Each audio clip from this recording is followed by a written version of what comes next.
Quand la Bible dit il a donné la terre au fils de l'homme.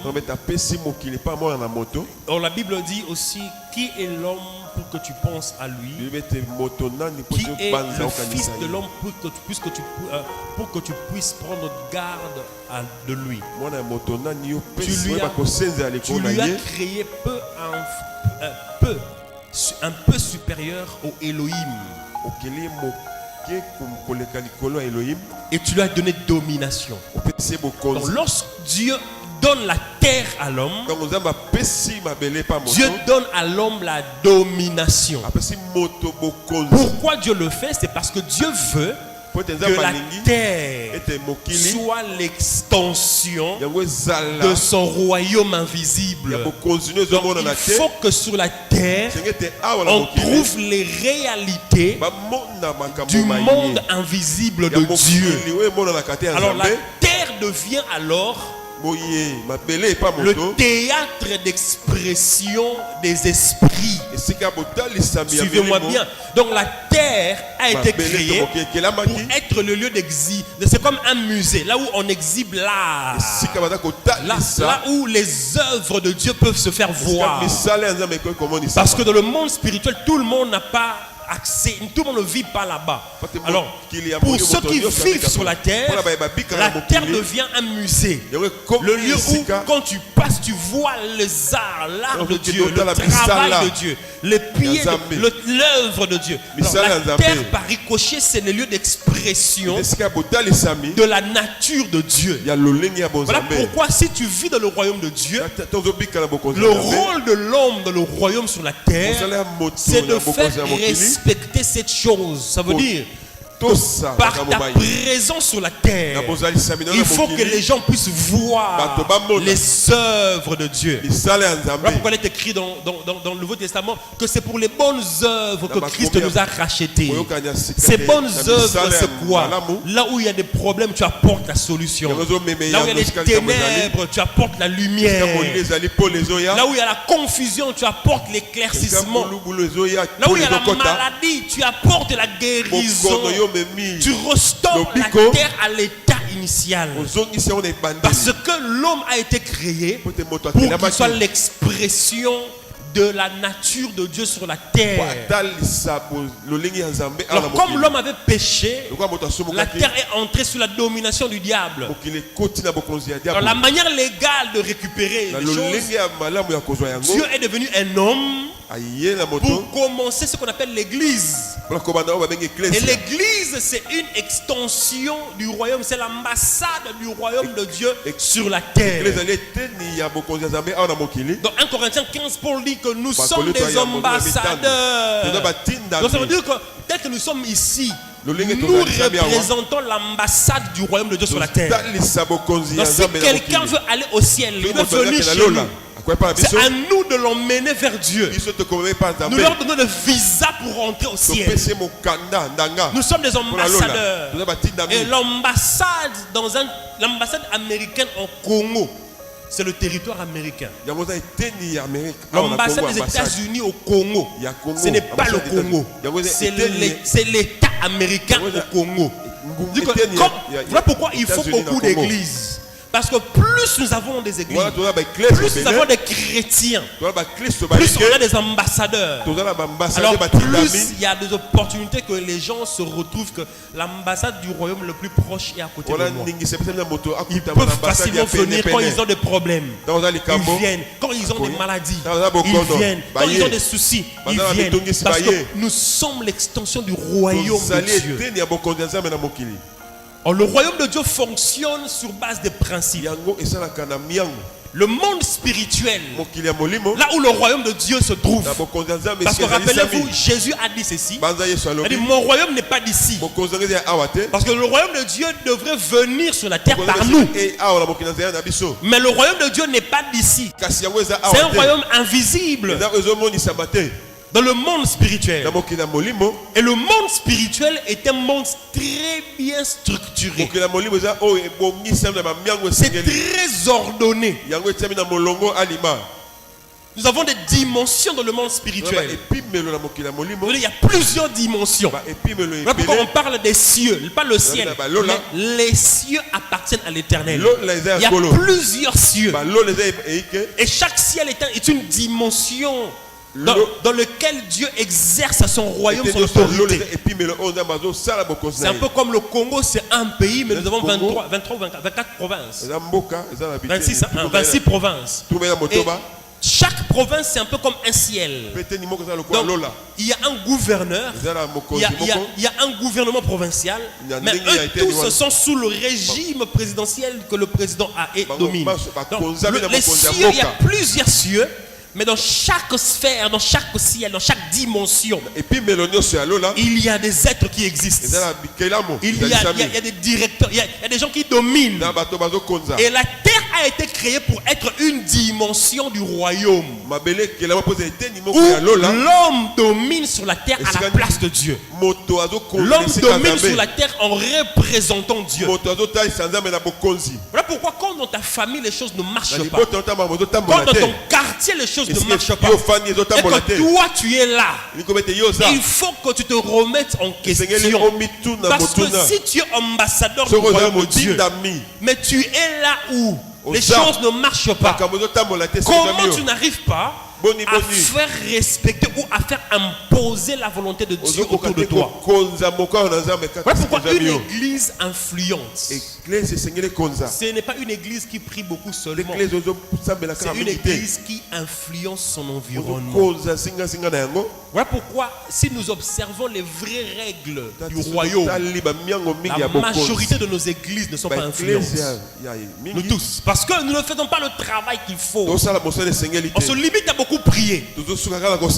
D'ailleurs, même c'est l'une des raisons pour laquelle même l'État, la nation ou les nations du monde ne respectent pas l'église. Les gouvernements viennent et partent. Ils se moquent de l'église. Parce que l'église n'arrive pas à influencer l'État. Comment l'église va influencer l'État? En produisant des hommes justes qu'on donne à l'État. Aujourd'hui au Congo, on a beaucoup de pasteurs dans les postes pasteur à la cour constitutionnelle, pasteur dans tel département, ministre, pasteur. Mais malgré qu'il y a des pasteurs, les choses n'avancent pas. Donc, soit on doit questionner leur pastoral, leur chrétienté, soit on va questionner leur représentation de Dieu au royaume, dans le royaume de Dieu. Parce que Daniel était à Babylone, parmi les sorciers, mais il était démarqué. On savait que Daniel est différent. Le roi même dit il a un esprit supérieur. Donc aujourd'hui on prend l'excuse, oh non, le système est déjà très corrompu. Même si tu viens, tu ne vas pas changer. Non, si tu es la lumière, tu dois apporter le changement. Comme c'est que le christianisme actuel produit plus des gens qui pleurent, plus des gens qui se lamentent, que des personnes qui prennent responsabilité de ce que Dieu leur a mandaté de faire sur la terre. La qualité des chrétiens que nous produisons, ça ressemble un peu à la qualité des étudiants que l'État congolais produit chaque année. Chaque année, on a beaucoup de médecins, beaucoup d'ingénieurs. Tout le monde se plaint qu'il n'y a pas de travail. Mais tu as étudié, créer quelque chose. Notre formation n'est pas complète. Et on a, tu vas prendre quelqu'un qui a fini, licencié en droit, licencié en médecine. Mais quand tu parles avec lui sur les choses basiques, il ne sait pas. C'est ça les chrétiens d'aujourd'hui. Pourquoi? Parce que la qualité des chrétiens, ce n'est pas dans comment nous prions dans nos églises, mais c'est dans la qualité des enseignements que nous recevons et donc comment nous grandissons dans la foi chrétienne. Mais malheureusement, le chrétien d'aujourd'hui est matricé. Nous ne voulons pas grandir spirituellement et nous nous étonnons comment on n'a pas d'influence. Nous subissons les réalités autour de nous. Rien ne marche. Ce n'est pas question de la prière. La prière n'a pas été faite d'abord pour que nous puissions produire des résultats autour de nous. Est-ce que vous avez remarqué que Jésus a dit, ceux qui croiront en moi, ils imposeront les mains aux malades et les malades seront. Il n'a pas dit qu'ils vont aller prier pour les malades. Normalement, la maladie ne doit pas recevoir une prière. Tu imposes la main, tu pars. Voilà pourquoi, par exemple, la Bible dit que l'ombre de Pierre guérissait les malades. Pierre a prié pour quelqu'un comme il passe, son ombre était guéri. Tu veux dire que quand tu fonctionnes dans le système du royaume, tu n'as pas besoin de beaucoup prier pour certaines choses. Tout ce qui est toi, ton mécanisme, ta pensée, ton fonctionnement commence à fonctionner, à faire avancer le royaume. La raison pour laquelle on doit beaucoup prier, beaucoup jeûner pour les maladies, ça prouve qu'on ne fonctionne pas dans le système du royaume. Je veux dire quelque chose de très dangereux. On est trop resté sur les exemples de Pierre, de Jean, de Joseph, de ceci, qu'on pense que la vie se résume à ce qu'eux vivent. Ils ont vécu. On pense que le royaume de Dieu se résume à ce que nous lisons là. Non. Bon, l'évangile de l'église, le message de l'église, c'est le message du royaume. Jésus n'a pas laissé le message du salut. Lui-même n'a pas prêché ça. Jésus n'a pas laissé le message de guérison. Il n'a même pas enseigné une école de guérison aux apôtres. Il leur a dit allez imposer les malades. Il n'a pas laissé un message de prospérité. Il a laissé le message du royaume.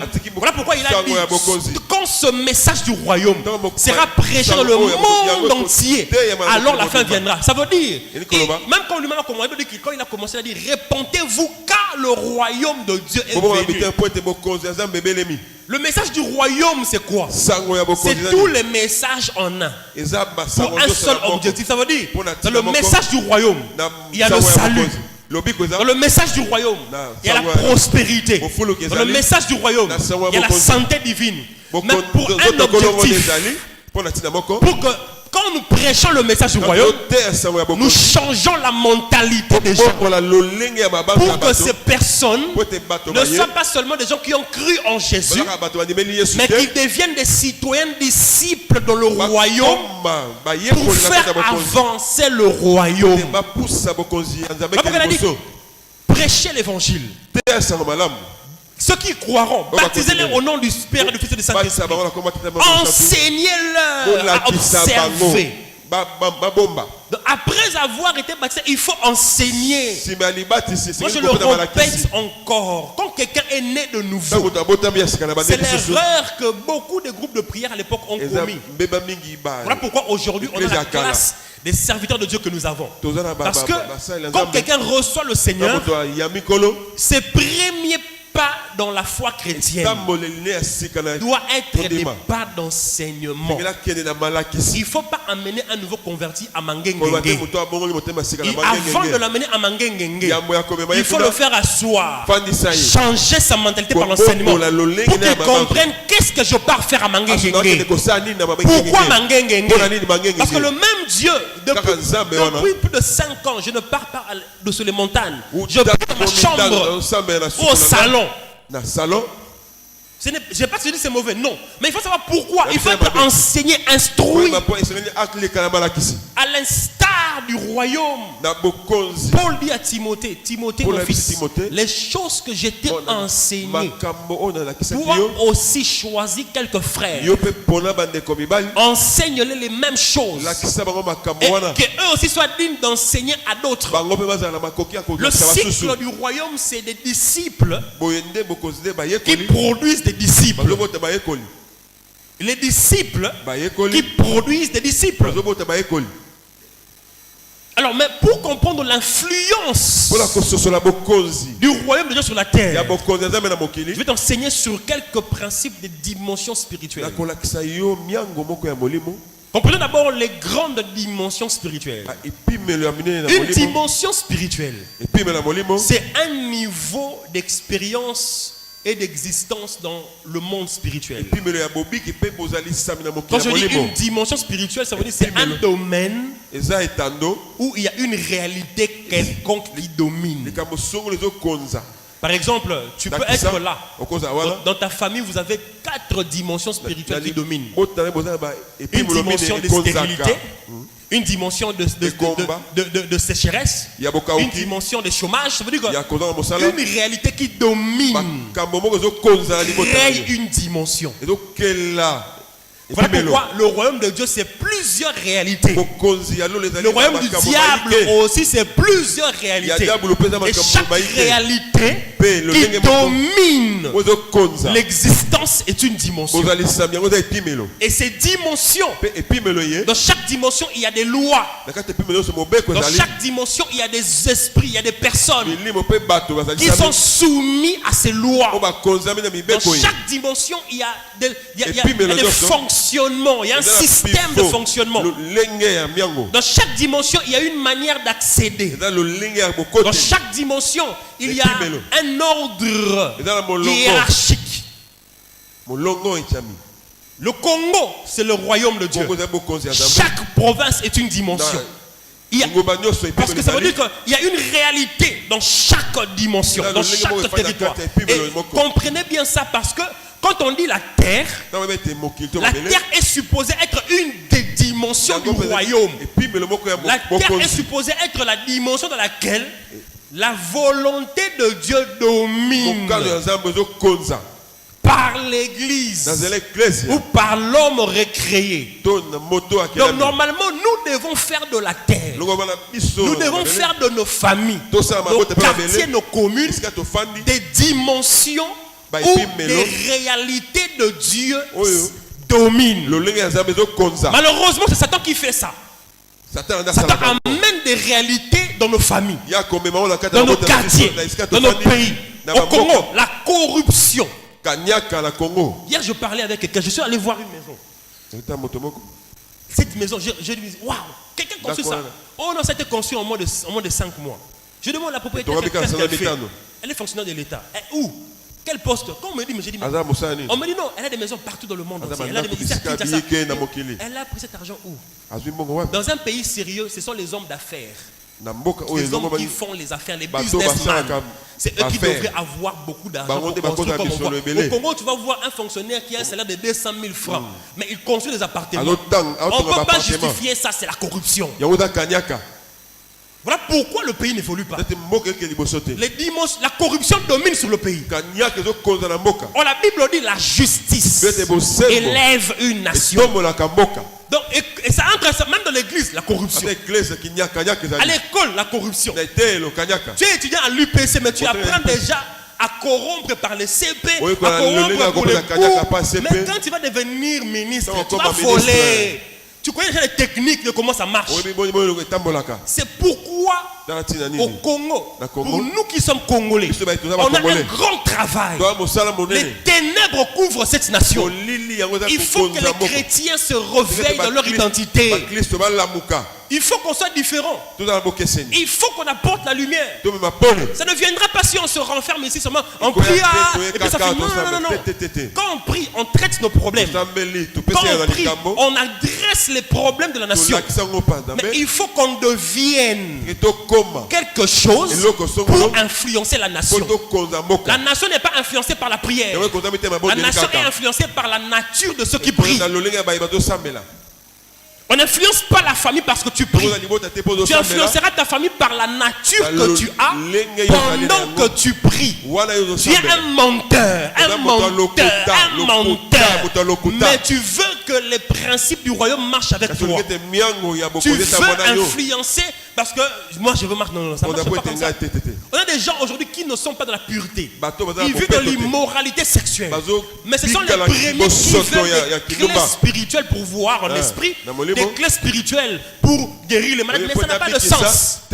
Le monde spirituel ne répond pas à tes activités. Le monde spirituel reconnaît ta nature. Voilà pourquoi on a dit au fils de Séva, on connaît Paul, on connaît Jésus. Vous qui êtes-vous? Vous priez, c'est bien. Vous jeûnez, c'est bien. En vous, on ne trouve pas la nature de Dieu. Et le royaume de Dieu, un royaume, c'est là où tous les citoyens ressemblent au roi. Tous les citoyens doivent réfléchir comme le roi. Voilà pourquoi ça c'est moi. Je crois qu'au Congo, on doit encore tuer l'esprit Léopold. Parce que lorsque les colonisateurs nous ont colonisés, d'ailleurs c'est même ça la manière de coloniser les territoires. On vient avec deux choses. Un, la force pour intimider. Les armes pour vous intimider. Et puis deuxièmement, on vous emmène une information pour changer votre manière de réfléchir. On nous a menti que pour être chrétien, il faut être pauvre. Parce qu'on voulait nous contrôler. Les richesses là, on a fait ça dans le. Parce que c'est comme ça que le chrétien, il y a des groupes de chrétiens qui pensent que la piété c'est de la pauvreté. Il n'y a rien de pieux de la pauvreté. Il n'y en a pas. Aujourd'hui, nous vivons dans un monde où les chrétiens, le christianisme n'a pas d'influence. 12 apôtres ont bouleversé le monde.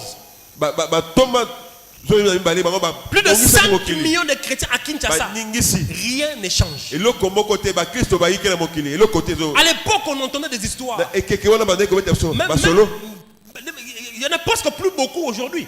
Que non, boîte est comme une église. Bar est comme une église. Aujourd'hui, bar, les bananes à 4 églises. Les gens vont dans l'équipe bar à côté d'une église. Des années et des années. Notre bar va sentir ni présence en Zambé, ni pour ça qu'on a un thème. Mais chaque jour, une église, c'est un problème. Une vraie église, qui vit dans l'influence du royaume, ne peut pas être à côté des bars. Et les bars restent des bars. Après 5 ans, 10 ans, 15 ans, c'est qu'on fait mal le travail de Dieu. C'est qu'on fait mal le travail de Dieu. On ne peut pas avoir des gens. Hier, je passais quelque part. J'ai vu à Yolo, j'étais avec le frère Jules. On passait à Yolo. J'ai vu une à l'extérieur sur Enzo. Sur Ezo, je crois. Baba, ce qu'on a l'église Nakati. Je lui ai demandé, cette église est là depuis plus de 10 ans. J'ai dit, mais c'est pas possible. Si c'est moi, on ferme. Ça veut dire qu'on est au mauvais endroit. Parce qu'on n'arrive pas à influencer. Donc, le capas, ça va mieux. Parce qu'on ne peut pas être là. On n'arrive pas à influencer. Il faut fermer l'église. C'est une ambassade qui n'a pas de clients. Les gens ne veulent pas aller au ciel. Même un ambassadeur, même les pays qui donnent difficilement les visas, ils donnent quand même le visa à d'autres personnes. Parce que leur avion vient à Kinshasa chaque jour. Donc il faut qu'il y ait des gens qui ont des visas. Donc même si une ambassade qui est difficile, bah personne ne visa tes alariens. C'est une ambassade dans quoi? Ça sert à rien. Donc l'église doit revoir sa manière de fonctionner. Et si on ne fait pas ça, Dieu nous jugera. Tu vas te poser la question, c'est que tu fais, tu as eu ça d'où? L'église. Et chaque dimension a un fonctionnement. Et la terre doit fonctionner par l'influence de l'église. Parce que la terre doit être une dimension du royaume. Quand je dis royaume de Dieu, le royaume de Dieu, c'est là où il y a le trône de Dieu. C'est là où Dieu fonctionne avec une hiérarchie. Il y a les anges, les archanges, les séraphins, les vieillards, les esprits des justes. Ça veut dire, même ceux qui étaient chrétiens sur la terre, quand ils meurent, ils entrent dans le royaume de Dieu. Ils ont aussi une classe dans laquelle ils opèrent. On les appelle les esprits des justes parvenus à la perfection. Quand quelqu'un meurt sur la terre, il est transféré dans le royaume de Dieu. Parce qu'il a fini sa mission en ambassade. C'est là où il y a la gouvernance éternelle. Et il y a de l'ordre. Je vous parle en fait de... Et puis nous avons aussi le royaume des ténèbres. Le point commun entre le royaume des ténèbres et le royaume de Dieu, c'est la terre. Tout le monde veut la terre. Tout le monde veut dominer sur la terre. Pourquoi? Parce que sur la terre, c'est là où il y a la créature la plus proche de Dieu. C'est l'homme. Dominer, Satan cherche à dominer l'homme. Pourquoi? Parce que Satan sait que s'il domine l'homme, il fait du mal à Dieu. Parce que puisqu'il ne peut pas toucher Dieu, il touche à son image. Alors quand on touche l'image de Dieu, voilà pourquoi nous, tant qu'on n'a pas d'influence, on ne gagne pas les âmes. Nous laissons Satan faire du mal à Dieu. Tous les esprits convoitent la terre. Les extraterrestres convoitent la terre. Tout le monde veut la terre. Pourquoi? Parce que sur la terre, c'est là où il y a la domination qui doit se manifester du monde spirituel. Le royaume des ténèbres aussi existe. C'est un royaume où Satan règne avec les dominations. J'ai expliqué ça vendredi. Les principautés, les dominations, les trônes. J'explique. Et les esprits méchants. C'est un système dans lequel ils opèrent pour affliger les gens. Mais ils sont aussi très bien structurés.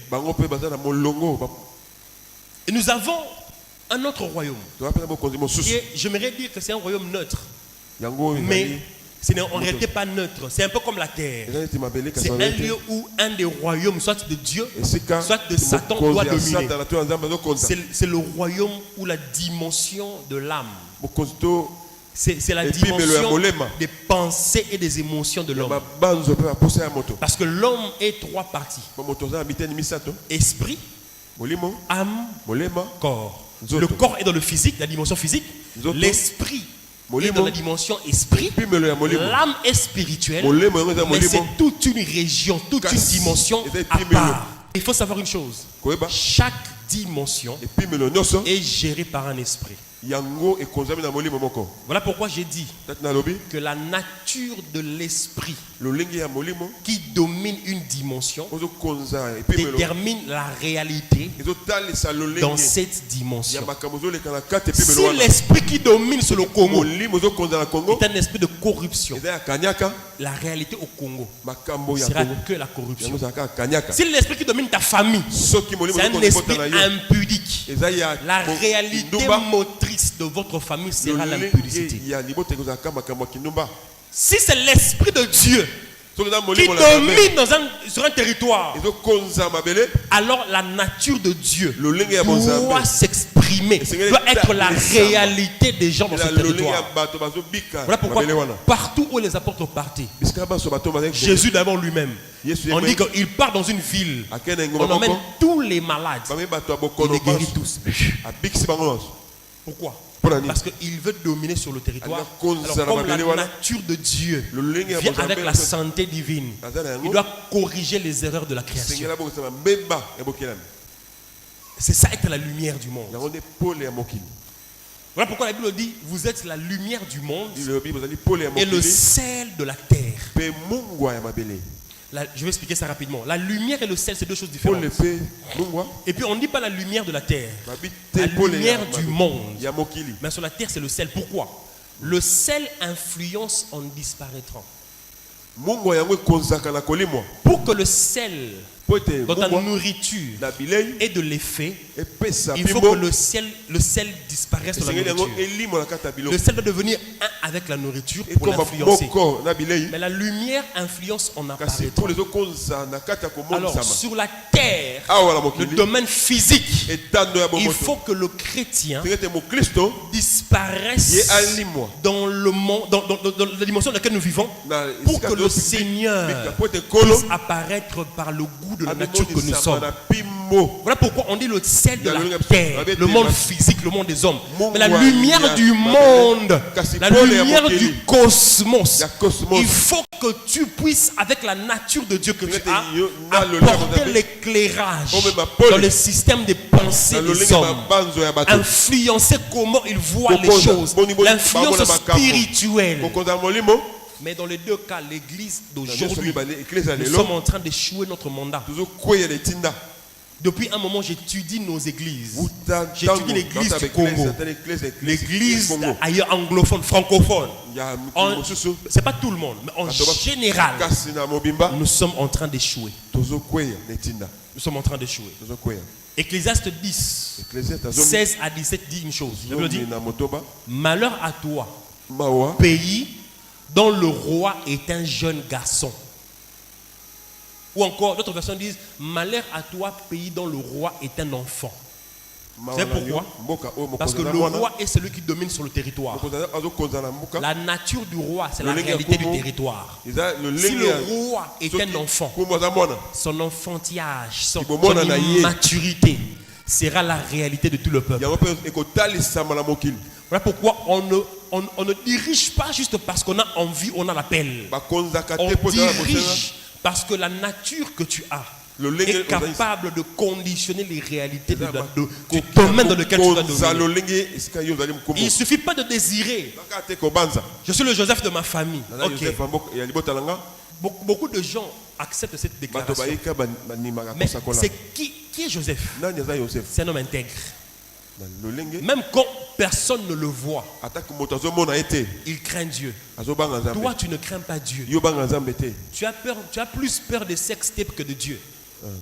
Mais tu veux être Joseph dans ta famille, tu vas faire quoi? Tu peux dire je les reçois, ça ne va jamais se manifester. Et puis tu vas dire que Joseph, Joseph la vie de Joseph, c'est ce qui conditionne la réalité dans la famille de Joseph. Ce n'est pas seulement les prières de Joseph, mais la vie de Joseph. Quand tu n'as pas la vie, la réalité ne peut pas être conditionnée correctement. Oh non, tu es Moïse dans ta famille. Mais Moïse est qui? C'est ça le problème. Donc aucun domaine, écoutez, aucune dimension ne peut se développer au-delà du développement personnel de son prince. Ou encore de l'esprit qui domine dessus.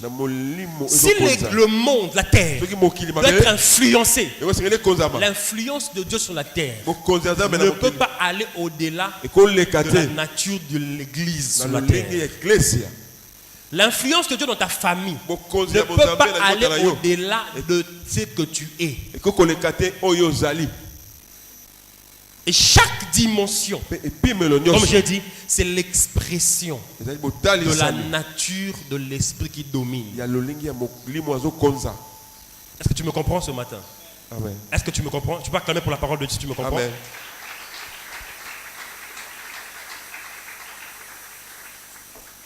Et dans chaque dimension, comme j'ai dit, il peut y avoir plusieurs règnes. Parce qu'il y a plusieurs trônes. Parce que chacun peut dominer dans une dimension, dans la dimension. Au Congo, voilà pourquoi nous avons un peu comme au Congo, il y a quelqu'un qui règne.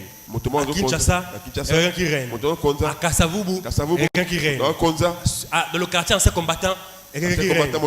L'avenue, il y a quelqu'un qui doit régner. Dans la parcelle, il y a quelqu'un qui doit régner. Dans la famille, il y a quelqu'un qui doit régner. Il y a plusieurs différents trônes. Récupère ton trône, mais c'est quel trône? C'est quel trône?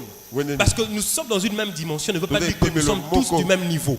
Ça ne veut pas dire que nous sommes tous en train de gérer les mêmes choses. Un pays bien structuré, une ville bien structurée, le chef de l'avenue doit exister.